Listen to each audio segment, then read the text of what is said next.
Ողջույն բոլորին, ձեզ հետ Ed Story-ն է, այսօր ես ձեզ կպատմեմ ամերիկյան գազանը գոյատևման թրիլլերը։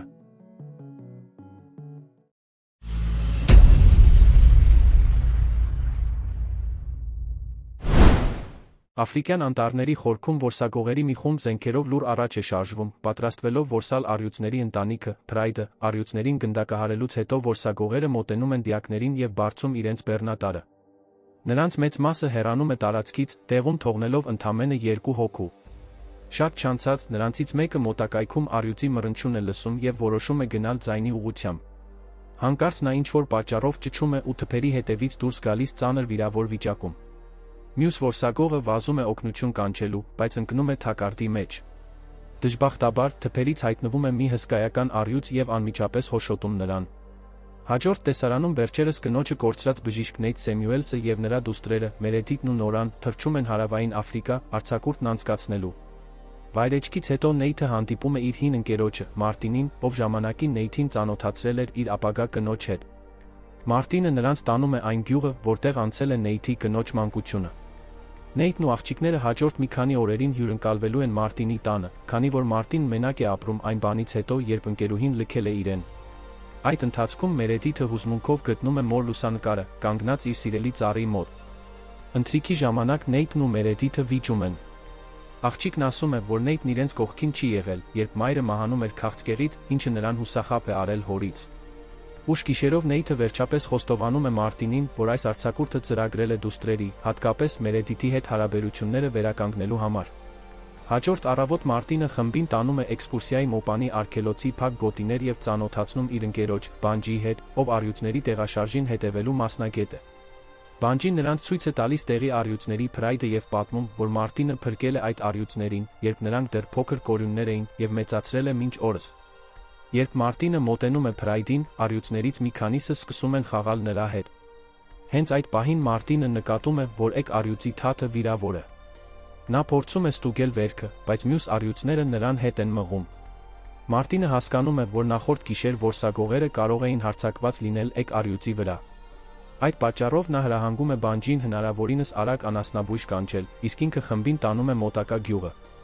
Ճանապարհին Մարտինը պատմում է նրանց, որ նախկինում որսագողերը հետապնդում էին միայն փղերին ու ռնգեղջյուրներին, բայց հիմա նրանք ակտիվորեն որսում են առյուծներին, քանի որ նրանց ատամները, ճանկերն ու նույնիսկ ոսկորները սև շուկայում շատ բարձր գնով են վաճառվում։ Երբ նրանք հասնում են մոտակա ցոնգահամայնք, Մարտինը շոկի է ենթարկվում, տեսնելով, որ բնակչության մեծ մասը սպանված է։ Նա կասկածում է, որ դրա մեղավորը մարդակեր առյուծն է, և որ ով էլ դա արած լինի, դեռ ազատության մեջ է։ Նեյթն արագ դուրս է գալիս և տեսնում է միայն Մերեդիթին, իսկ Նորան չկա։ Նրանք սկսում են փնտրել Նորային և վերջապես լսում են նրա ճիչը։ Նեյթը վազում է այնտեղ և տեսնում Նորային, սարսափած մահացած աղջկա դիակից։ Դրանից հետո նրանք շտապում են հետ, հայտնելու իրենց տեսածի մասին։ Մարտինը փորձում է կապ հաստատել Բանջիի հետ, սակայն շրջակա լեռների պատճառով ռադիոազդանշանները արգելափակված են։ Մի քանի րոպե անց ճանապարհին նրանք հանդիպում են վիրավոր ցոնգա տղամարդու։ Մարտինն ու Նեյթը դուրս են գալիս մեքենայից և հարցնում, թե ինչ է պատահել։ Տղամարդը պատմում է, որ գյուղի վրա առյուծ է հարձակվել։ Նեյթը վերադառնում է մեքենա, առաջին օգնության հավաքածուն վերցնելու և աղջիկներին պատվիրում է մնալ ներսում։ Մինչդեռ Մարտինը գնում է անտառի խորքը, առյուծի հետքերով։ Նա հասնում է առվակի մոտ և գտնում առյուծի ճանկերի հետքերը։ Այնուհետև մտնում է ջուրը և դանդաղ առաջ շարժվում, բայց հանկարծ թիկունքից ենթարկվում է առյուծի հարձակմանը։ Այդ ընթացքում Նեյթին չի հաջողվում փրկել վիրավոր տղամարդուն։ Միևնույն ժամանակ, նա լսում է Մարտինի կրակոցի ձայնը, ինչն էլ ավելի է սարսափեցնում աղջիկներին։ Նեյթը նույնպես մտնում է անտառ, բայց այնտեղ տեսնելով առյուծին, արագ վերադառնում և թաքնվում է մեքենայի մեջ։ Առյուծը հարվածում է մեքենային և բարձրանում դրա վրա։ Քանի որ մեքենան պատված է պողպատե ձողերով, գազանը չի կարողանում կոտրել դուռը, բայց շարունակում է ներս խուժելու ճանապարհներ փնտրել։ Ի վերջո, նա ջարդում է պատուհանը և բռնում Նեյթի ոտքից։ Բարեբախտաբար, Մերեդիթը գործի է գցում շարժիչը և սլանում առաջ, ինչի շնորհիվ Նեյթը կարողանում է հարվածել առյուծի դեմքին ու ազատվել, սակայն նրանց մեքենան բախվում է ծառին, և նրանք մնում են ծակուղու մեջ։ Նեյթը ստուգում է դուստրերի վիճակը և փորձում հանգստացնել նրանց։ Շուտով Մարտինը ռացիայով կապվում է Նեյթի հետ, հասկացնելով, որ դեռ ողջ է։ Մարտինն ասում է, որ չի կարողանում կանգնել, քանի որ ոտքը հոշոտված է։ Նեյթը նրան խորհուրդ է տալիս կրակայրիչով տաքացնել դանակը և դնել վերքի վրա, արյունահոսությունը դադարեցնելու համար։ Մարտինը կատարում է հրահանգը և ցավից գոռում, ինչը լսում է ողջ խումբը։ Երբ Նեյթը պատրաստվում է դուրս գալ նրան փրկելու, Մարտինը տեսնում է իրեն հարած առյուծի հայացքը։ Նա ենթադրում է, որ առյուծն իրեն օգտագործում է որպես խայծ, մյուսներին դուրս հանելու համար։ Քանի որ ռադիոկապը թույլ չի տալիս օգնություն կանչել, Նեյթն ու դուստրերը հավաքում են քնեցնող դեղով հրացանը, հուսալով բավականաչափ ժամանակով վնասազերծել առյուծին, որպեսզի փրկեն Մարտինին ու վերադառնան գյուղ։ Ավելի ուշ Մարտինը հայտնում է Նեյթին, որ առյուծը հեռացել է իրենից, և նրանք պետք է մնան մեքենայում։ Այնուամենայնիվ, Նեյթը վճռական է տրամադրված նրան օգնելու հարցում, ուստի դուրս է գալիս մեքենայի լյուկից և հրացանի օպտիկական նշանառությամբ փնտրում է առյուծին։ Նրանք Մարտինին հարցնում են իր մոտակա կողմնորոշիչի մասին, բայց Նեյթը չի կարողանում գտնել այն։ Այն պահին, երբ Մերեդիթը տեսնում է կողմնորոշիչը իր դիմաց, նա արագ դուրս է թռչում մեքենայից և վազում դեպի այն։ Միևնույն ժամանակ, Նորան տեսնում է մոտակա ժայռի վրայով քայլող առյուծին։ Նեյթը փորձում է կրակել, բայց վրիպում է, ինչից հետո առյուծը հարձակվում է և նրան վայր գցում մեքենայից։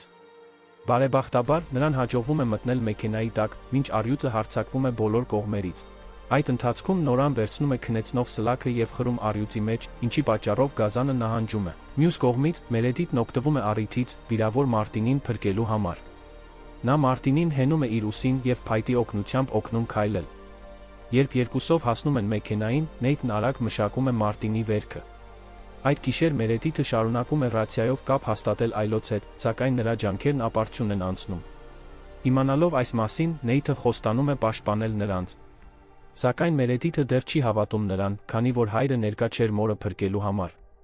Նրանք երկրորդ անգամ են վիճում, և Նորան խնդրում է նրանց դադարեցնել։ Որոշ ժամանակ անց արդեն կազդուրվող Մարտինը վերջապես արթնանում է։ Նեյթը հարցնում է նրան, թե ինչու է առյուծն այդպես վարվում, և Մարտինը ենթադրում է, որ գազանը կատաղել է այն բանից հետո, երբ որսագողերը սպանել են իր Փրայդին։ Մինչ բոլորը քնած են, ռացիայից ձայներ են լսվում։ Շուտով նրանց է մոտենում մի բեռնատար, և Նեյթը հասկանում է, որ որսագողերն են եկել, ուստի աղջիկներին պատվիրում է մնալ մեքենայում։ Նա բացատրում է որսագողերին, որ իրենց վրա առյուծ է հարձակվել, և օգնություն է խնդրում։ Սա լսելով, որսագողերը սկզբում համաձայնում են խմբին տեղափոխել գյուղ, հսկայական գումարի դիմաց։ Սակայն իրավիճակը լարվում է այն բանից հետո, երբ նրանց առաջնորդը մեքենայի ներսում նկատում է Մարտինին։ Պարզվում է, որ Մարտինը որսագողության դեմ ակտիվ պայքարող է և սպանել է նրանցից մի քանիսին։ Նրանք փորձում են սպանել Մարտինին և սկսում են մեքենայից դուրս քաշել Մերեդիթին ու Նորային։ Հանկարծ հայտնվում է առյուծը, հարձակվում և ցրում որսագողերին, սպանելով նրանցից շատերին։ Նեյթն օգտագործում է հնարավորությունը, աղջիկներին նորից մեքենայի մեջ թաքցնելու համար, որից հետո փորձում է որսագողերից վերցնել բեռնատարի բանալիները։ Դժբախտաբար, նա չի գտնում բանալիները, ուստի մտնում է անտառ, որտեղ հերթով խուզարկում է դիակները։ Տեսնելով, որ առյուծը պտտվում է շրջակայքում, նա արագ բարձրանում է ծառը։ Երբ առյուծը գալիս է նրա տակ, Նեյթը բռնում է մոտակա օձը և նետում առյուծի վրա, ինչի պատճառով գազանը նահանջում է։ Ճահճուտով անցնելով, նա ի վերջո գտնում է որսագողերի բեռնատարի բանալիները և իր հետ զենք վերցնում։ Այդ ընթացքում առյուծը մոտենում է մեքենային և փորձում նորից հարձակվել աղջիկների վրա։ Մարտինն արագ կանգնեցնում է առյուծին և աղջիկներին հրահանգում փախչել, սակայն Մերեդիթը այդ ընթացքում վնասվածք է ստանում։ Դժբախտաբար, մեքենան Մարտինի և առյուծի հետ միասին գլորվում է ձորը։ Չնայած անկումից ստացած վնասվածքներին, առյուծը վեր է կենում և պատրաստվում սպանել թակարդում հայտնված Մարտինին, ով ի վերջո զոհաբերում է իրեն, պայթեցնելով հոսող բենզինը, ինչի հետևանքով առյուծը ծանր այրվածքներ է ստանում։ Նեյթը լսում է պայթյունի ձայնը և վազում դեպի աղջիկները։ Նա արագ մշակում է Մերեդիթի վերքը և իմանում, որ Մարտինը մահացել է։ Լուսաբացի Նեյթը գործի է գցում բեռնատարը և հեռանում Մերեդիթի ու Նորայի հետ, սակայն նրանք ստիպված են լինում կանգնեցնել մեքենան, քանի որ վառելիքը վերջանում է։ Ուստի նրանք թողնում են բեռնատարը և քայլում դեպի մոտակա լքված դպրոցի շենքը, որն որսագողերն օգտագործում էին որպես իրենց բազա։ Տեղ հասնելուն պես Նեյթը խնամում է Մերեդիթի վերքը և ջուր փնտրում։ Նա նաև պատվիրում է Նորային խնամել քրոջը։ Երբ Նեյթը դուրս է գալիս, աղջիկները տեսնում են, որ կատաղած առյուծը հետապնդել է իրենց մինչև այս վայրը։ Բարեբախտաբար, Նեյթը ժամանակին վերադառնում է և կրակում առյուծի վրա, վախեցնելով նրան։ Այնուհետև նա փակում է դուստրերին սենյակում և խոստանում վերադառնալ առյուծին հաղթելուց հետո։ Նեյթը դրդում է առյուծին հետևել իրեն և արդյունքում նրան տանում է դեպի տեղի առյուծների Փրայդը, որոնց մեծացրել էր Մարտինը։ Նեյթը փորձում է կռվել, բայց կատաղած առյուծը գերազանցում է նրան և հոշոտում, հասցնելով մահվան եզրին։ Այն պահին, երբ առյուծը պատրաստվում է վերջ տալ նրան, տեղի Փրայդի երկու առյուծներ արագ միջամտում են և ի վերջո սպանում կատաղած գազանին։ Հենց այդ ժամանակ հասնում է նաև բանջին և փրկում անգիտակից ընկած Նեյթին։ Դեպքից ժամեր անց ապաքինվող Նեյթը վերջապես արթնանում է հիվանդանոցում և իր կողքին տեսնում Մերեդիթին ու Նորային։ Նա ասում է դուստրերին, որ անչափ սիրում է նրանց։ Ֆիլմն ավարտվում է նրանով, որ բոլորը վերադառնում են արգելոց, այս անգամ որպես միասնական ընտանիք, և համատեղ լուսանկարվում Նեյթի հանգուցյալ կնոջ սիրելի ծառի մոտ։ Բաժանորդագրվեք ալիքին նմանատիպ այլ տեսանյութեր դիտելու համար, միացրեք ծանուցումները և լայք դրեք ալիքին օգնելու համար, շնորհակալություն դիտման համար։